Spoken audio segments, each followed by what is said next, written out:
Praise lord. దేవుని వాక్యం నుండి ఆదికాండము 31వ అధ్యాయము 42వ వచనము చదువుకుందాం.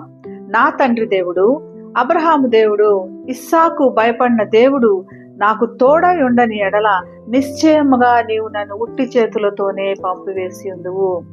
యాకోబు చాలా కష్టపడి తన మామయ్యన లాబాను ఎదురుగా పనిచేస్తున్నాడు. లాబాను తనని 20 సంవత్సరాలకు గమనిస్తున్నాడు.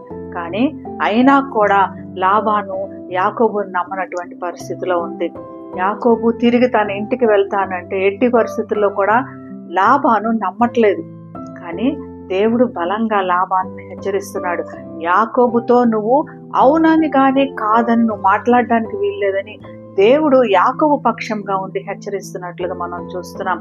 లాబాను ఒక మానవ రీతిగా యాకోబును చూస్తూ యాకోబులో ఉన్న పాత గుణాన్ని ఇంకా లెక్క చేస్తున్నాడు. కనుక యాకోబుని నమ్మలేకపోతున్నాడు. యాకోబున అదే ముద్ర, మోసగాడు అన్న అదే ముద్ర వేసినట్లుగా మనం చూస్తున్నాం. కానీ దేవుడికి తెలీదా యాకోబు మోసగాడని?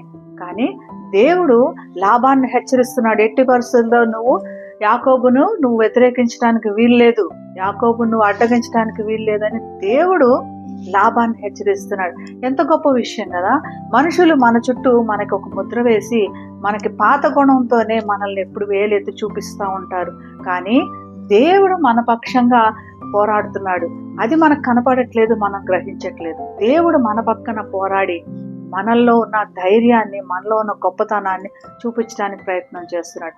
అంత గొప్ప తండ్రి, అంత గొప్ప అబ్రహాము దేవుడు, ఇస్సాకు దేవుడు మనతో ఉండగా మనం ఎందుకు మనుషులు లెక్క పెట్టాలి? ప్రార్థన చేసుకుందాం. పరిశుద్ధుడైన యేసయ్యా, నీకు వందనాలయ్యా.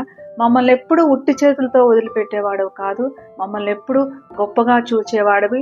మా పాత గుణాలు, మా పాత లక్షణాలు నువ్వు ఎప్పుడూ జ్ఞాపకం చేసుకోవు ప్రభా. నీ బిడ్డలుగానే ఎప్పుడు నువ్వు లెక్క చేస్తూ మమ్మల్ని గొప్పవారుగా ఉంచుతున్నందుకు నీకు వందనాలు చెల్లిస్తూ యేసు నామమున ప్రార్థిస్తున్నాం తండ్రి. ఆమేన్.